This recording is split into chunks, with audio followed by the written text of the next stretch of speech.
इस लेक्चर में हम टूल्स के ऊपर बात करेंगे। किसी भी सॉफ्टवेयर में उसके टूल्स की बड़ी इंपॉर्टेंस होती है और उन्हीं टूल्स की वजह से आप ऑपरेशनल या फिर कोई specific design wise element wise उसमें चेंजेस कर सकते हैं। प्रीमियर प्रो के अंदर जो हमारे पास टूल्स थे उसके वाले टूल्स कुछ इस हद तक आफ्टर इफेक्ट में भी सिमिलर हैं, क्योंकि कुछ टूल्स इस तरह के जूम इन, सिलेक्शन टूल या फिर इस तरह के आपका जो हैंड टूल है वो इसमें भी वैसा ही है, पेन टूल भी इसमें वैसा ही है।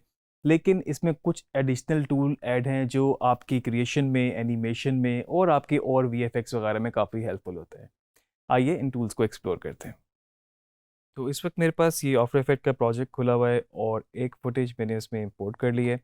इस फुटेज को प्रीव्यू करने के लिए मैं इस पर डबल क्लिक करूंगा। प्रीमियर में जिस तरह आपके पास एक सोर्स विंडो में अलग से खुलती थी, तो यहाँ पर आपके पास हर स्पेसिफिक फाइल जिसको आप प्रीव्यू करना चाहते हैं वो आपके पास एक अलग टैब में खुल जाएगी, एक अलग विंडो में खुल जाएगी। आप देख सकते हैं आपकी जो कंपोजिशन थी जो हमने बनाई थी पहले वो यहाँ पर है, और उसके अलावा आपके पास जो फुटेज मैंने अभी इंपोर्ट की है वो यहाँ पर इस तरह से है। मैं चाहूँ तो इसमें और भी फुटेजेस इंपोर्ट कर लूँ और आप देख सकते हैं कि मल्टीपल सिलेक्शन के साथ मैं इसमें और फुटेज भी इंपोर्ट कर सकता हूँ।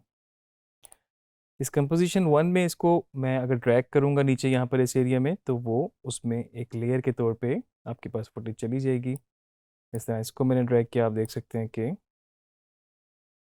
ये इस वक्त आपके पास यहाँ पर आ रही है, और ये साइड पे जो आपके पास ये इस वक्त कॉर्नर्स पे एजेस पे डॉट्स जो आ रहे हैं, तो इस वीडियो का साइज़ इसी कंपोजिशन के हिसाब से पूरा है। मतलब ये इससे बाहर होता तो इसका मतलब इसका साइज़ बड़ा होता और कंपोजिशन आपकी छोटी होती। इसको हम अंडू करते हैं और मेरे पास बाकी बिल्कुल इसी तरह ही है। प्रीमियर में जिस तरह आपके पास लेयर है, आपको नीचे वाली फुटेज नज़र नहीं आएगी जब तक उसके ऊपर एक लेयर चल रही हो। इसको यहाँ से हम ऑफ कर सकते हैं और आप देख रहे हैं कि ये आपका इस वक्त जो है फुल स्क्रीन पे भी ये इस वक्त बाहर निकल रहा है। इसको मैं अगर यहाँ से जूम आउट कर लूँ या फिर मैं कंट्रोल प्लस और कंट्रोल माइनस से इसको जूम इन और जूम आउट कर सकता हूँ, तो आप देख सकते हैं ये इसका साइज़ यहाँ पर इस तरह आ रहा है।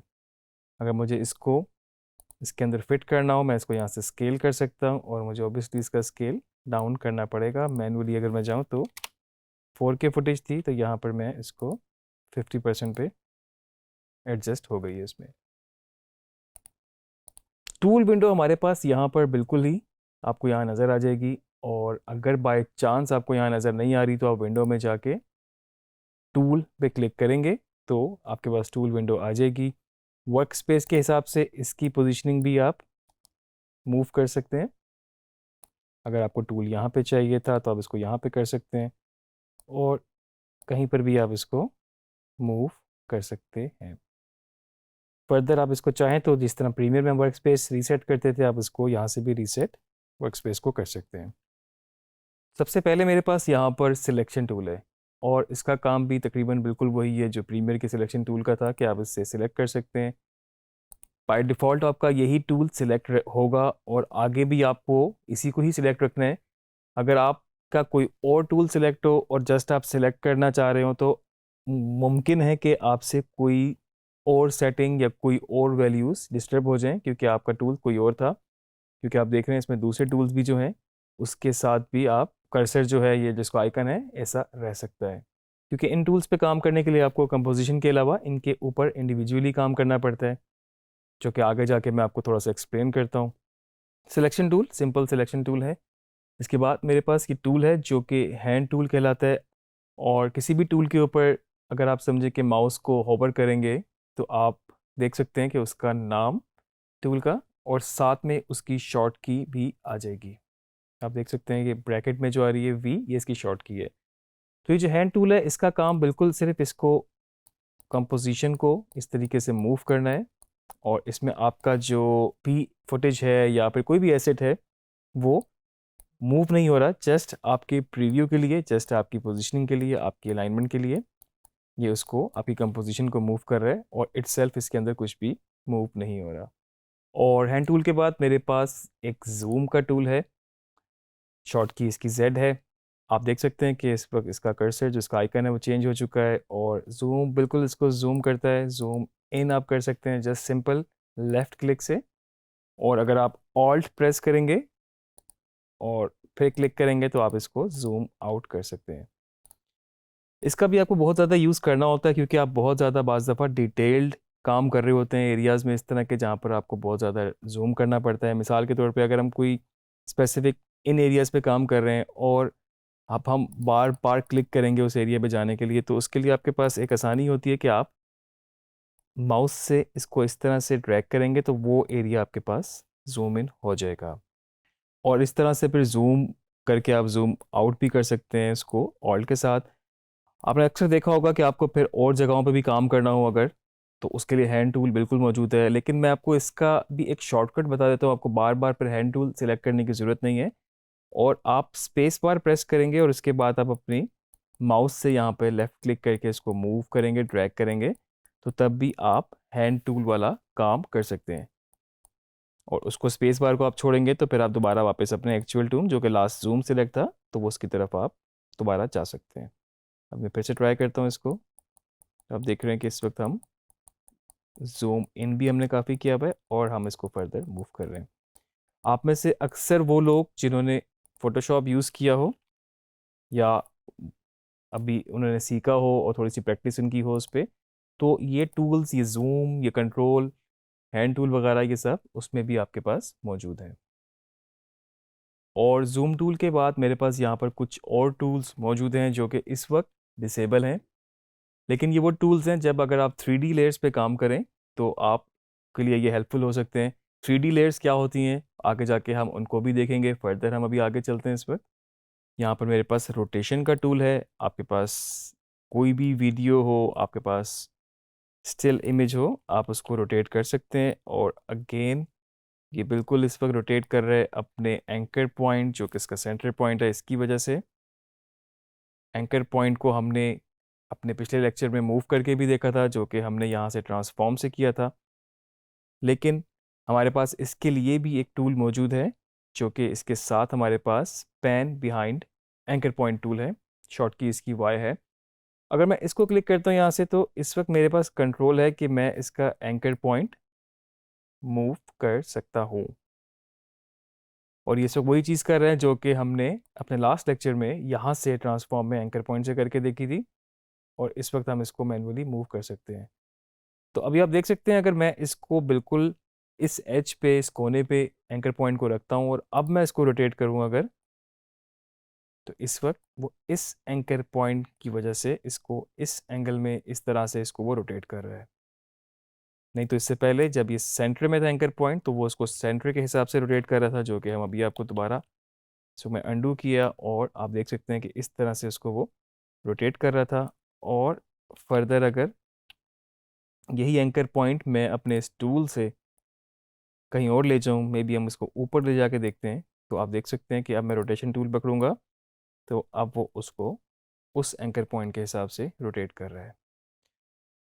तो एनिमेशन में ये काफ़ी ज़रूरी चीज़ें हैं कि आपको अपनी एनिमेशन, अपनी मूवमेंट के लिए एंकर पॉइंट वगैरह, इनकी प्रॉपर पोजीशनिंग और जिस एंगल पे आपने, जिस तरह से आपने रोटेट करना है, तो उसकी सेटिंग आप उसके हिसाब से ही करें। और इसके बाद मेरे पास यहाँ पर रेक्टेंगल टूल, इसकी शॉर्ट की है क्यू, और आप देख सकते हैं कि इस वक्त यहाँ पर एक छोटा सा ये एक एरो भी बना हुआ है, तो इसका मतलब ये है कि इस टूल के अंदर फर्दर और टूल मौजूद हैं। तो इस पर मैंने अगर लेफ़्ट क्लिक किया और उसको होल्ड किया, तो आप देख सकते हैं कि ये मेन्यू खुल जाता है, और जो बाकी मेरे पास उसके अंदर फर्दर टूल हैं वो आपको यहाँ पर विजिबल हो जाएंगे। इवन कि अगर मैं यहाँ से कोई टूल सेलेक्ट भी करता हूँ, जिस तरह के स्टार टूल अगर मैंने सेलेक्ट किया, तो इस वक्त आपको रेक्टेंगल की जगह स्टार टूल नज़र आ रहा है।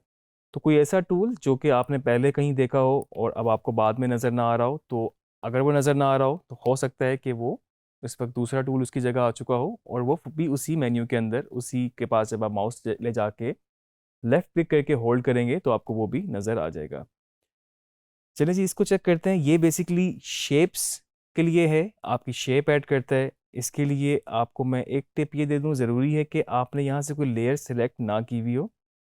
अगर आपने लेयर सेलेक्ट की हुई होगी तो वो बेसिकली शेप तो बनाएगा, लेकिन वो मास्क करेगा उस लेयर के ऊपर। मैं आपको अभी थोड़ा सा आगे जाकर बताता हूँ, लेकिन अगर हम इस वक्त शेप सिर्फ देखें तो आपने लेयर सेलेक्ट नहीं करनी। और कोई भी लेयर अगर सेलेक्ट हो या फिर मल्टीपल लेयर सेलेक्ट हो, आप उनको डीसेलेक्ट करने के लिए आप अपने यहाँ पर इस एरिया में खाली कोई भी आपको एरिया मिलेगा उस पर आप क्लिक करेंगे तो वो डीसिलेक्ट हो जाएंगी। अगर अब मैं इसको रेक्टेंगल टूल को यहाँ यूज़ करूँ, ऑब्वियसली मुझे ये लेफ़्ट क्लिक करके मैं माउस को ड्रैग कर रहा हूँ इस वक्त, और आप देख सकते हैं कि इस वक्त ये रेक्टेंगल शेप में इसको बना रहा है। अगर मैं यहाँ पर शिफ्ट प्रेस कर दूँ तो ये इसकी प्रोपोर्शंस बिल्कुल रेक्टेंगल वाली रखेगा, साइज़ बढ़ाता जाएगा। और अगर मैं शिफ्ट को छोड़ दूंगा तो जस्ट मैं चाहूँ तो उसको हॉरिजॉन्टल वर्टिकल अपनी मर्ज़ी का स्ट्रेच कर सकता हूँ, बना सकता हूँ। माउस को अगर मैं रिलीज़ किया तो मेरे पास ये एक स्क्वायर बन चुका है। इसको मूव करना हो तो सिलेक्शन टूल पे मुझे दोबारा जाना होगा, कहीं पर मुझे इसकी पोजीशनिंग, कहीं पर इसकी मुझे अलाइनमेंट करनी हो तो वो मैं अपने सिलेक्शन टूल से कर सकता हूँ। फर्दर आपने नोट किया हो कि आपके पास यहाँ पर इसका फिल भी आ रहा है जो कि ऑब्वियसली इसका कलर है। आप अगर किसी और कलर का करना चाहते हैं, ब्लू, आप वो कर सकते हैं। साथ में इसके स्ट्रोक है जो कि इसकी बॉर्डर है, जो कि इसका आउटलाइन होता है। अगर इनकी वैल्यूज़ को भी मैं चेंज करूँगा तो आप देख रहे हैं अगर मैंने 25 किया है तो इस वक्त इसका जो ये बॉर्डर था, जो इसकी आउटलाइन थी बेसिकली, वो इस वक्त इतनी हो गई है।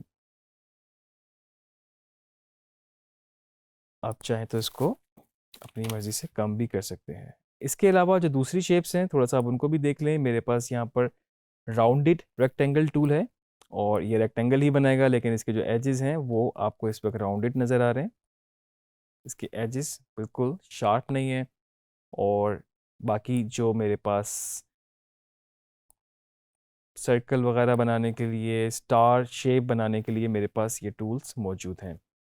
अभी आपने देखा कि यहाँ पर मैंने एक रेक्टेंगल से स्टार्ट किया था जो कि एक लेयर ऑटोमेटिकली ऐड हो गई थी। फिर उसके बाद मैंने बाकी शेप्स बनाई, वो भी आपके पास इसी लेयर में ऐड हो गई।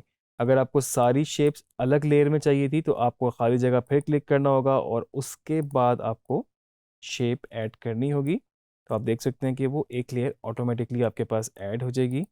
इसको आप यहाँ से ऑफ करके देख सकते हैं, आपको पता लग जाएगा इस लेयर में क्या क्या है। जैसे कि इस लेयर में मेरे पास ये चीज़ें मौजूद हैं।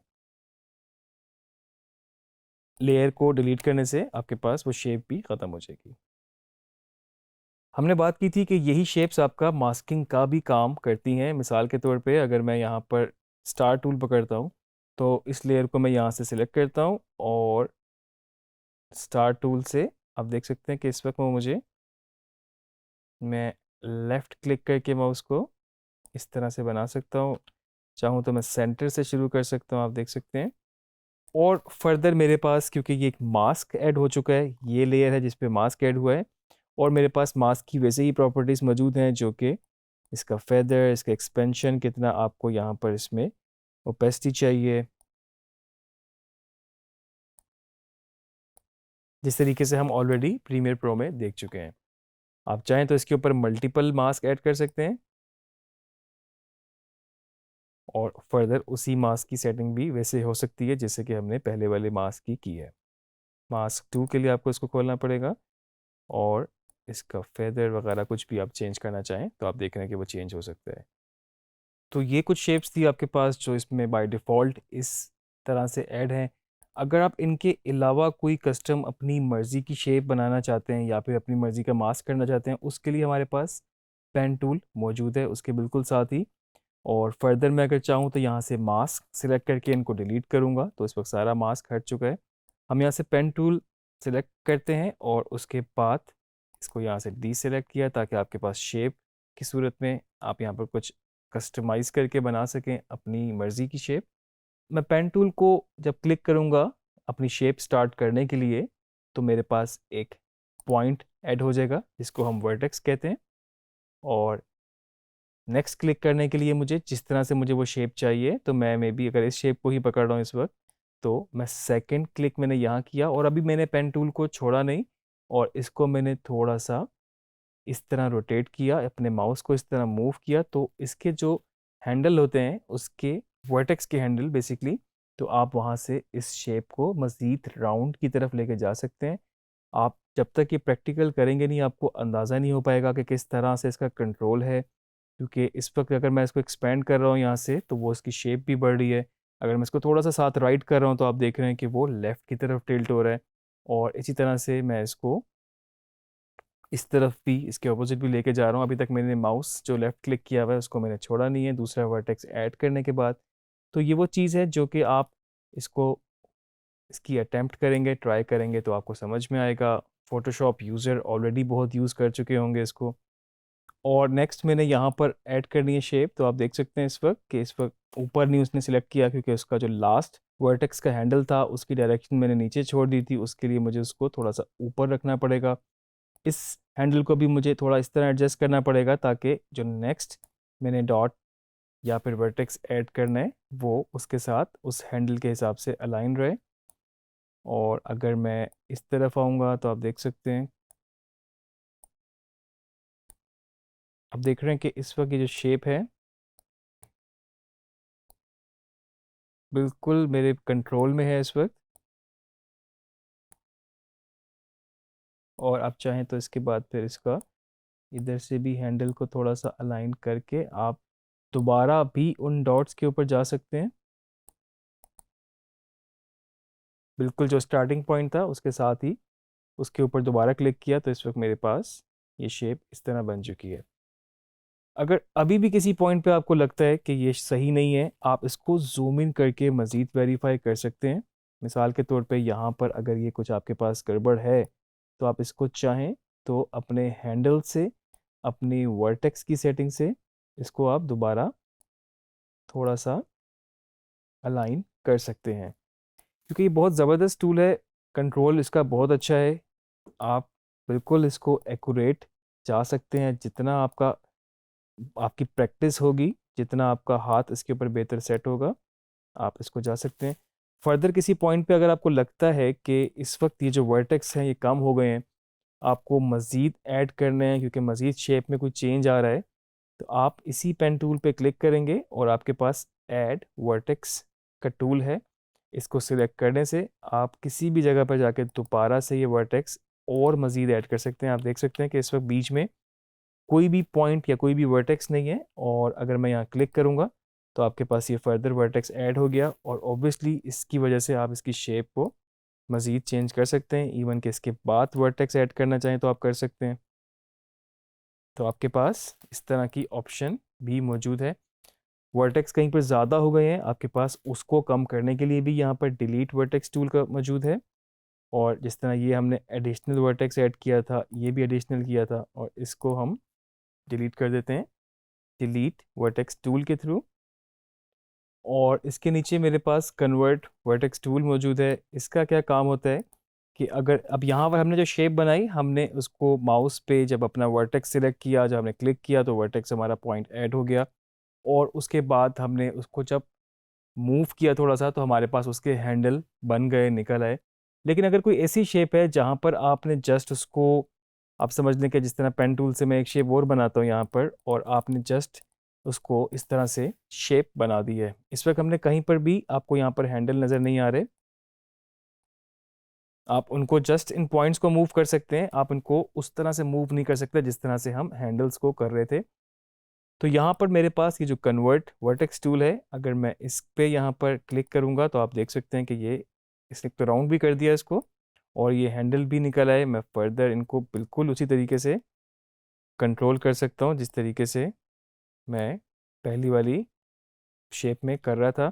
यहाँ पर भी आपके पास ऐड हो सकता है। यहाँ पर मैंने क्लिक किया और बेसिकली ऐड नहीं मैं कहूँगा इसको, मैं कहूँगा कन्वर्ट हो गया। जो आपके पास वर्टेक्स था वो कन्वर्ट हो गया हैंडल के अंदर, और आपने जिस तरह से भी उसको लेके जाना हो आप उसको एडजस्ट कर सकते हैं। और इसके बिल्कुल लास्ट में मेरे पास है मास्क फेदर टूल। ये जब हम इसको मास्क करेंगे बेसिकली तो उस वक्त ये काम आएगा। शेप पे हम इस पे काम नहीं कर सकते। मैं आपको क्विकली मास्क का भी इसमें करके दिखा देता हूँ, क्योंकि मास्क आपका, ये मैंने डिलीट कर रहा हूँ शेप लेयर्स। तो इसके लिए मुझे पेन टूल सिलेक्ट करना पड़ेगा, और जिस लेयर पे मैंने मास्क करना है, इसको आप देख सकते हैं मेरे पास दो लेयर ऐड हैं, और इनमें से एक लेयर जो ऊपर वाली है ये इस वक्त यहाँ पर बंद हुई हुई है। इस लेयर पे मैं काम कर रहा हूँ, और इसको फर्दर वेरीफाई करने के लिए इसको भी बंद करके मैं चेक कर सकता हूँ। जी बिल्कुल यही बंद हो रही है, तो इसका मतलब यही लेयर मेरी सिलेक्टेड है। क्योंकि इसमें आपके पास इतनी लेयर्स ऐड होती जाएंगी, आपको बाज़ दफ़ा मुश्किल हो सकती है कि कौन सी लेयर पे क्या है और किस पे आपने क्या शेप, क्या इफेक्ट, क्या मास्क अप्लाई करना है। तो ये सबसे बेस्ट तरीका होता है कि आप इसको यहाँ से ऑन ऑफ करके देख लें। तो हमने वो लेयर सिलेक्ट कर ली, इसके ऊपर हमने यहाँ पर मास्क करना है।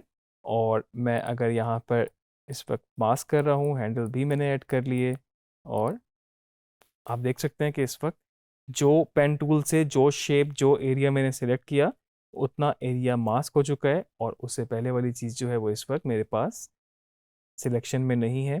तो फर्दर जो हम बात कर रहे थे टूल की, नेक्स्ट टूल हमारे पास जो है मास्क फेदर टूल, और इसको अगर मैं सिलेक्ट करूँ यहाँ से, अगर अब मैं इसको यहाँ पर इस तरह अप्लाई करता हूँ तो आप देख रहे हैं कि साइड पे जो उसने आपको बिल्कुल हार्ड एजेस नहीं दिए और वो सॉफ्ट है, इसको हम फेदर बोलते हैं। तो इस तरह से आपके पास ये सिलेक्ट हो गया। फर्दर आपके पास ये मास्क ही है, अगर आप चाहें तो इसको यहाँ से भी वही जो फेदर वगैरह हम वहाँ से कर रहे थे, आप यहाँ से भी उसको कंट्रोल कर सकते हैं। और इसकी फर्दर आपके पास जो एक्सपेंशन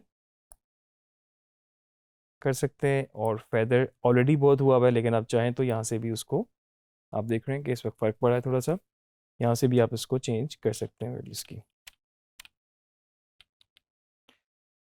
तो अभी तक हमने जो टूल्स एक्सप्लोर किए उसमें मेजरली हमारे पास selection tool, hand tool, zoom tool, हमने एंकर पॉइंट को भी देखा, पेन टूल को भी देखा। थोड़े से कॉम्प्लिकेशन मुझे लगता है इनमें ज़्यादा है, थोड़े कॉम्प्लिकेटेड हैं, लेकिन इनका यूजेज आप जब प्रैक्टिस करते जाएंगे आपका कंट्रोल बेहतर होता जाएगा और आपको इनका स्पेसिफिक यूजेज का भी पता लगता जाएगा। टूल्स अभी और भी हैं आगे, हम नेक्स्ट लेक्चर में उन पर बात करेंगे।